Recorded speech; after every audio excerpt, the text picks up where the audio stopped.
Avez-vous déjà remarqué le silence qui règne dans la nature après un événement météorologique particulier? Tout semble s'arrêter, comme si tout était suspendu pendant un temps. Dans la Bible, il en sera de même à la fin des temps. Cela ne durera pas quelques instants, mais 1000 ans. Pourquoi une période aussi longue? Pourquoi attendre pour en finir avec le mal? Dans cette croyance numéro 27, notre avant-dernière, Lucas et Bernard nous aident à comprendre ce que l'on appelle le millénium.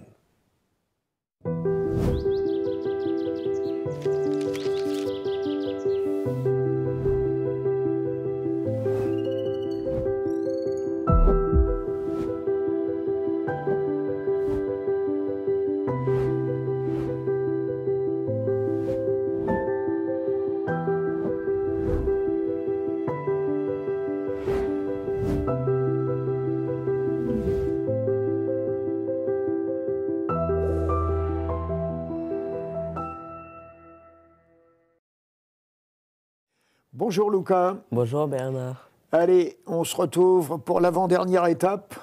Oui. Et cette fois-ci, on va parler de quelque chose qui ne se trouve que dans le livre de l'Apocalypse. 1000 ans, un millénium, comme on dit, pour quelque chose de tout à fait particulier. Alors, on va écouter la façon dont ce texte qui résume cette croyance a été écrit. Le millénium est le règne du Christ avec ses élus, dans le ciel, règne qui durera 1000 ans. Il se situe entre la première et la deuxième résurrection. Pendant cette période, les réprouvés morts seront jugés. La terre sera totalement déserte. Elle ne comptera pas un seul être humain vivant, mais sera occupée par Satan et ses anges. Lorsque les 1000 ans seront écoulés, le Christ, accompagné de ses élus, descendra du ciel sur la terre avec la Sainte Cité. Les réprouvés morts seront alors ressuscités et, avec Satan et ses anges, ils investiront la cité. Mais un feu venant de Dieu les consumera et purifiera la terre. Ainsi, l'univers sera libéré à jamais du péché et des pécheurs. Alors, je ne sais pas si tu as déjà entendu parler de ça. Non, jamais. Jamais. Alors, si tu veux, c'est quelque chose qui essaye de nous faire comprendre pourquoi, dans plusieurs textes de la Bible, on parle de deux résurrections, une première et une deuxième. La première qui concerne les gens qui sont sauvés et la deuxième qui concerne les gens qui ne le sont pas. Alors, pourquoi parle-t-on de ça? Eh bien, essentiellement parce que le livre de l'Apocalypse en parle et explique que c'est comme ça que la fin de l'histoire humaine prendra totalement fin et que la nouvelle histoire, celle de l'éternité, va commencer. Alors, là-dedans, si tu veux, il y a plusieurs éléments qui sont là. Tu te souviens, lorsqu'on a parlé ensemble du retour de Jésus, on a été obligé de dire, puisque au retour de Jésus, il y a la résurrection de ceux qui sont sauvés, ça veut dire qu'il y a déjà eu un jugement. Sinon, pourquoi ressusciter celui-là et pas celle-là? Oui.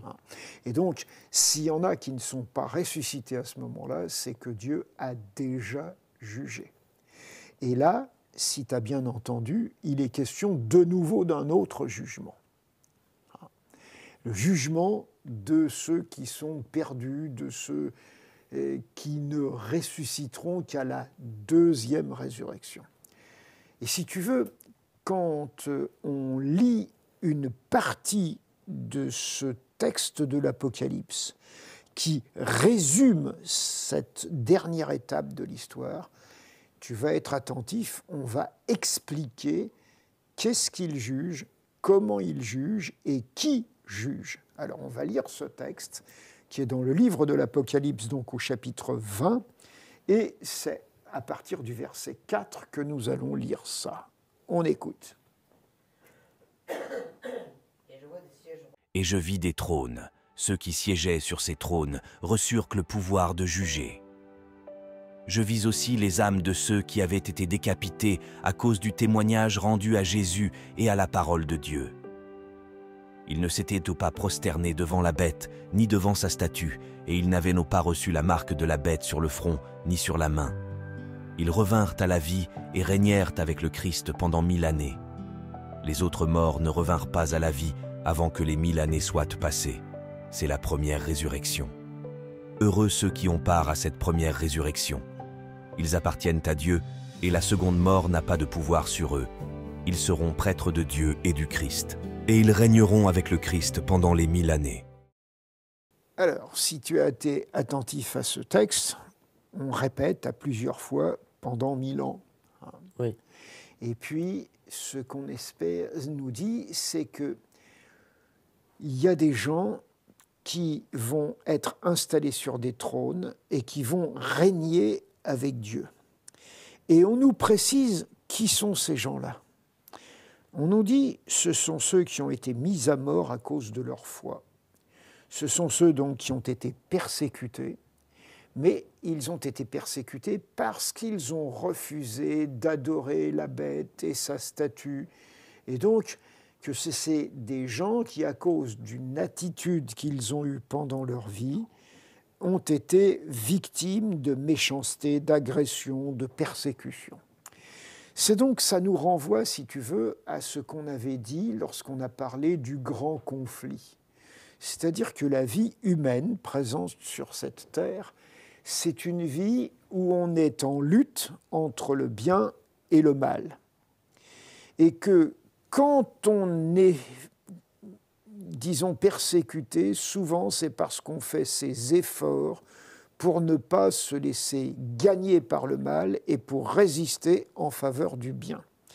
Et donc, comme l'Apocalypse nous présente la vie sous cette image-là forte, elle est en train de nous dire que ceux qui ont été vainqueurs dans cette lutte contre le mal, eh bien, c'est ceux-là qui vont devenir des rois. C'est ceux-là qui vont être en quelque sorte récompensés, entre guillemets. Mais ce que ce texte ajoute en plus, si tu veux, c'est de nous dire qu'ils sont rois, mais ils sont juges surtout. Et ils vont juger les autres, ceux qui ne sont pas là, ceux qui les ont persécutés, ceux qui, à travers l'histoire, finalement, ont pris position pour le mal et pas pour le bien, contre Dieu et pour le diable, et c'est ceux-là qui sont jugés. Alors on peut se demander, mais à quoi sert ce jugement, puisque Dieu l'a déjà fait? Oui. Est-ce que ça t'est arrivé d'écouter des informations et puis d'entendre que tel personnage a été au tribunal, a été jugé et condamné, et que tu trouves que c'est pas juste?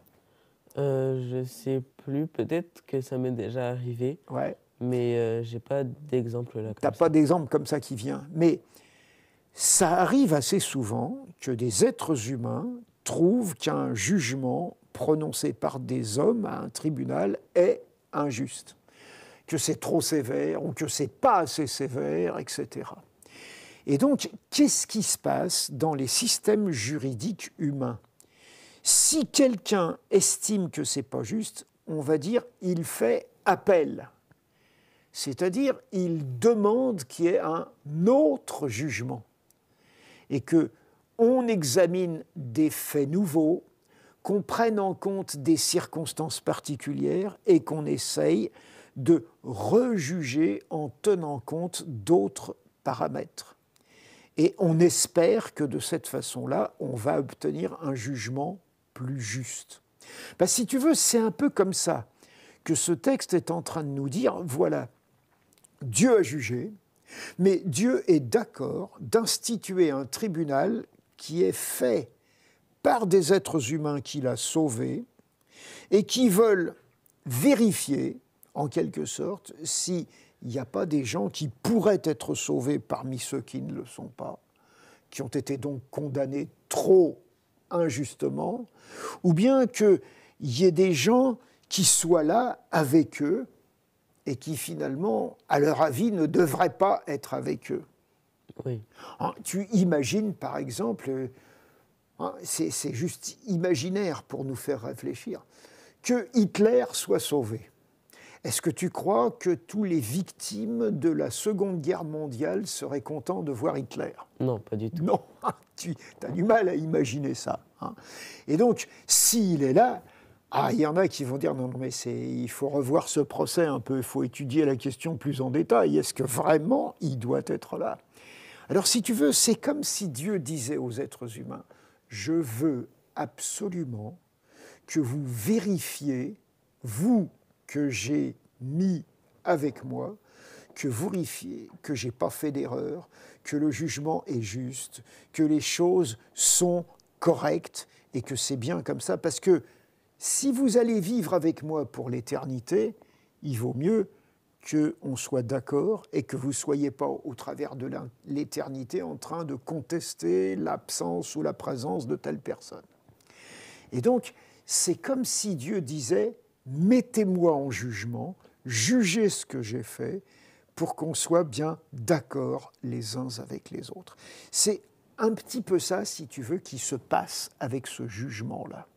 Alors, je ne sais pas comment tu réagis à cette image que j'emploie. Ben, moi, ça me fait bizarre parce que du coup, ça voudrait dire que